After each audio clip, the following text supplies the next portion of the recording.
Thank you for pressing play. Your presence here brings joy to my heart. Hello, dear viewers. Get ready to expand your horizons as we delve into parametric oscillator. A parametric oscillator is a driven harmonic oscillator in which the oscillations are driven by varying some parameters of the system at some frequencies, typically different from the natural frequency of the oscillator. A simple example of a parametric oscillator is a child pumping a playground swing by periodically standing and squatting to increase the size of the swing's oscillations.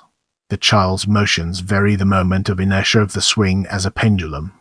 The pump motions of the child must be at twice the frequency of the swing's oscillations. Examples of parameters that may be varied are the oscillator's resonance frequency and damping. Parametric oscillators are used in several areas of physics. The classical varactor parametric oscillator consists of a semiconductor varactor diode connected to a resonant circuit or cavity resonator. It is driven by varying the diode's capacitance by applying a varying bias voltage. The circuit that varies the diode's capacitance is called the pump or driver. In microwave electronics, YAG-based parametric oscillators operate in the same fashion. Another important example is the optical parametric oscillator, which converts an input laser light wave into two output waves of lower frequency Si. When operated at pump levels below oscillation, the parametric oscillator can amplify a signal, forming a parametric amplifier paramp. Varactor parametric amplifiers were developed as low-noise amplifiers in the radio and microwave frequency range. The advantage of a parametric amplifier is that it has much lower noise than an amplifier based on a gain device like a transistor or vacuum tube. This is because in the parametric amplifier a reactance is varied instead of a noise-producing resistance. They are used in very low-noise radio receivers in radio telescopes and spacecraft communication antennas. Parametric resonance occurs in a mechanical system when a system is parametrically excited and oscillates at one of its resonant frequencies. Parametric excitation differs from forcing since the action appears as a time-varying modification on a system parameter. With our curiosity piqued, let's embark on a dedicated exploration of history and its fascinating intricacies. Parametric oscillations were first noticed in mechanics. Michael Faraday 1831 was the first to notice oscillations of one frequency being excited by forces of double the frequency. In the crispations, ruffled surface waves observed in a wine glass excited to sing. Franz Meld 1860 generated parametric oscillations in a string by employing a tuning fork to periodically vary the tension at twice the resonance frequency of the string. Parametric oscillation was first treated as a general phenomenon by Rayleigh 18,831,887. One of the first to apply the concept to electric circuits was George Francis Fitzgerald, who in 1892 tried to excite oscillations in an LC circuit by pumping it with a varying inductance provided by a dynamo. C. Fitzgerald, George Fahrenheit. 29 January 1892 on the driving of electromagnetic vibrations by electromagnetic and electrostatic engines. The Electrician, 28, 329, 330. Reprinted, George Francis Fitzgerald with Joseph Larmor, ed. The Scientific Writings of the late George Francis Fitzgerald, London, England, Longmans, Green and Company, 1902, Dublin, Ireland, Hodges, Figgis and Company, 1902. Reprinted, anon. 11 February 1892 Physical Society, January 22, Nature, 45, 358, 359. Parametric amplifiers paramps were first used in 1913-1915 for radio telephony from Berlin to Vienna and Moscow, and were predicted to have a useful future. Ernst Alexanderson, 1916. These early parametric amplifiers used the nonlinearity of an iron core inductor, so they could only function at low frequencies. In 1948, Aldert van der Zeel pointed out a major advantage of the parametric amplifier because it used a variable reactance instead of a resistance for amplification. It had inherently low noise. A parametric amplifier used as the front end of a radio receiver could amplify a weak signal while introducing very little noise. In 1952, Harrison wrote at Bell Labs extended some 1934 mathematical work on pumped oscillations by Jack Manley and published the modern mathematical theory of parametric oscillations, the Manley-Rowe relations. The varactor diode, invented in 1956, had a nonlinear capacitance that was usable into microwave frequencies. The varactor parametric amplifier was developed by Marion Hines in 1956 at Western Electric. At the time it was invented, microwaves were just being exploited, and the varactor amplifier was the first semiconductor amplifier at microwave frequencies. It was applied to low-noise radio receivers in many areas, and has been widely used in radio telescopes, satellite ground stations, and long-range radar. It is the main type of parametric amplifier used today. Since that time, parametric amplifiers have been built with other nonlinear active devices such as Josephson junctions. The technique has been extended to optical frequencies in optical parametric oscillators and amplifiers which use nonlinear crystals as the active element. In this segment, we'll be unraveling the complexities of mathematical analysis and exploring its multifaceted nature. A parametric oscillator is a harmonic oscillator whose physical properties vary with time. The equation of such an oscillator is a fractigst abited fraxit omega at x equal. This equation is linear in xit. By assumption, the parameters and depend only on time and do not depend on the state of the oscillator. In general, out and ert are assumed to vary periodically, with the same period t. If the parameters vary at roughly twice the natural frequency of the oscillator defined below, the oscillator phase locks to the parametric variation and absorbs energy at a rate proportional to the energy it already has, without a compensating energy loss mechanism provided by the oscillation. Amplitude grows exponentially. This phenomenon is called parametric excitation, parametric resonance, or parametric pumping. However, if the initial amplitude is zero, it will remain so. This distinguishes it from the non-parametric resonance of driven simple harmonic oscillators, in which the amplitude grows linearly in time regardless of the initial state. A familiar experience of both parametric and driven oscillation is playing on a swing. Rocking back and forth pumps the swing as a driven harmonic oscillator, but once moving, the swing can also be parametrically driven by alternately standing and squatting at key points in the swing arc. This changes moment of inertia of the swing and hence the resonance frequency, and children can quickly reach large amplitudes provided that they have some amplitude to start with, e.g. get a push. Standing and squatting at rest, however, leads nowhere. Get ready for a thought-provoking discussion as we delve into transformation of the equation and its impact on our understanding. We begin by making a change of variable. Extacrylomorphdif erditxit, where dit is the time integral of the damping coefficient. Ditstacrylomorphdif fracurrent betator dita.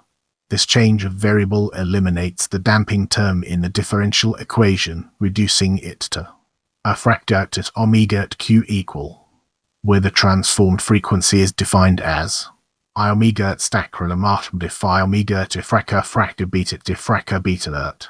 In general, the variations in damping and frequency are relatively small perturbations. Out, ert, where and b are constants, namely, the time-averaged oscillator frequency and damping, respectively. The transformed frequency can then be written in a similar way as erten, where n is the natural frequency of the damped harmonic oscillator, omega and stacrylomorphdif I omega left 1 frac right and a stacrylomorphdif frac omega I omega left. Thus, our transformed equation can be written as a fractat at omega big q equal the independent variations and in the oscillator damping and resonance frequency, respectively, can be combined into a single pumping function. The converse conclusion is that any form of parametric excitation can be accomplished by varying either the resonance frequency or the damping, or both. With our curiosity piqued, let's embark on a dedicated exploration of solution of the transformed equation and its fascinating intricacies. Let us assume that Ft is sinusoidal with a frequency approximately twice the natural frequency of the oscillator.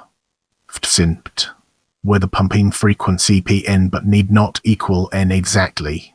Using the method of variation of parameters, the solution to our transformed equation may be written as articos Pt sin Pt, where the rapidly varying components, cos Pt and sin Pt, have been factored out to isolate the slowly varying amplitudes at n Pt. We proceed by substituting this solution into the differential equation and considering that both the coefficients in front of cos Pt and sin Pt must be 0 to satisfy the differential equation identically. We also omit the second derivatives of at and Pt on the grounds that at and Pt are slowly varying, as well as omit sinusoidal terms not near the natural frequency, n, as they do not contribute significantly to resonance. The result is the following pair of coupled differential equations. R omega ip frac it a frac f omega and a left omega ip omega and a right b. R omega ip frac a left omega ip omega and a right a frac f omega and b. This system of linear differential equations with constant coefficients can be decoupled and solved by eigenvalue-eigenvector methods. This yields the solution. A begin matrix at tandem matrix equals C of if E lambda 1t plus C of if E lambda 2t, where n are the eigenvalues of the matrix. A frac I omega per begin matrix frac f omega and left omega ip omega and a right omega ip omega and a frac f omega and I end of matrix. Of if and of if are corresponding eigenvectors, and are arbitrary constants. The eigenvalues are given by lambda up frac I omega per cert left frac omega no right left omega ib omega and no right.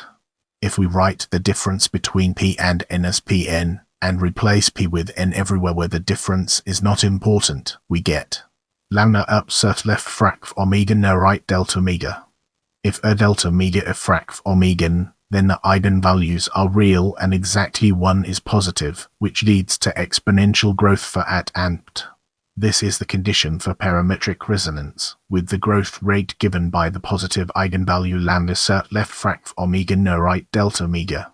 Note, however, that this growth rate corresponds to the amplitude of the transformed variable ct, whereas the amplitude of the untransformed variable ct can either grow or decay depending on whether it is increasing or decreasing. Get ready for an enlightening exploration as we dig into intuitive derivation of parametric excitation and understand its role in the broader context. The above derivation may seem like a mathematical sleight of hand, so it may be helpful to give an intuitive derivation. The Q equation may be written in the form a frac at omega and Q equal omega and Ft Q, which represents a simple harmonic oscillator or, alternatively, a bandpass filter being driven by a signal Ft that is proportional to its response Pt. Assume that Pt already has an oscillation at frequency P and that the pumping Ft sin Pt has double the frequency and a small amplitude F1.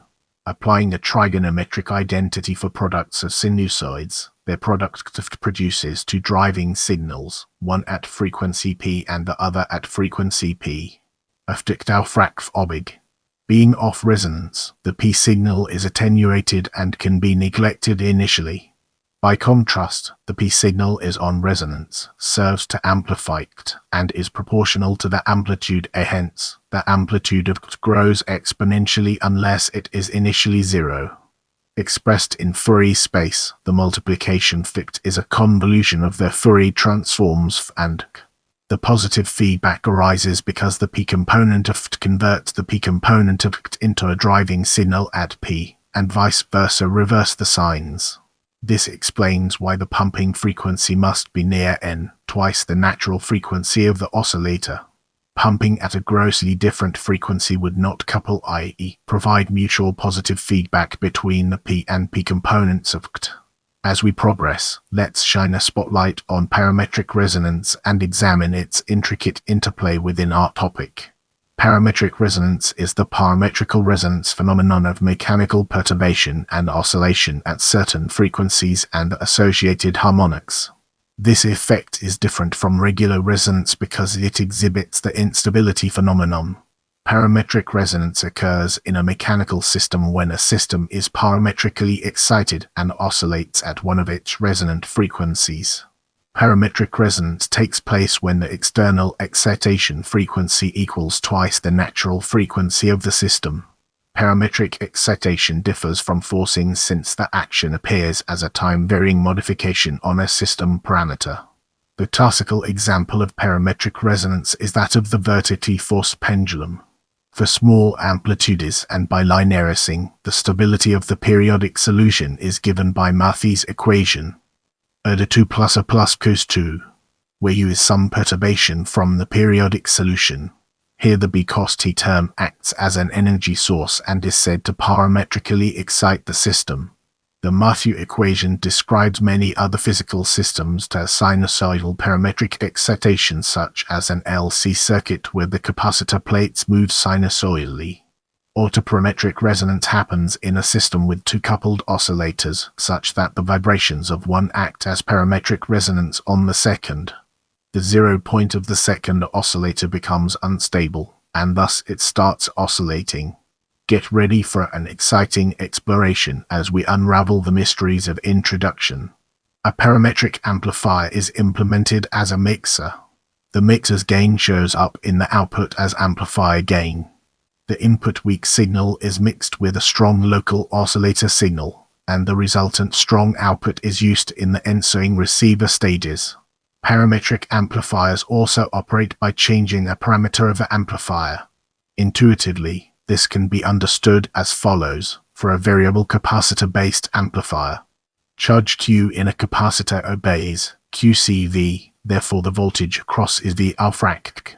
Knowing the above, if a capacitor is charged until its voltage equals the sampled voltage of an incoming weak signal, and if the capacitor's capacitance is then reduced, say, by manually moving the plates further apart, then the voltage across the capacitor will increase.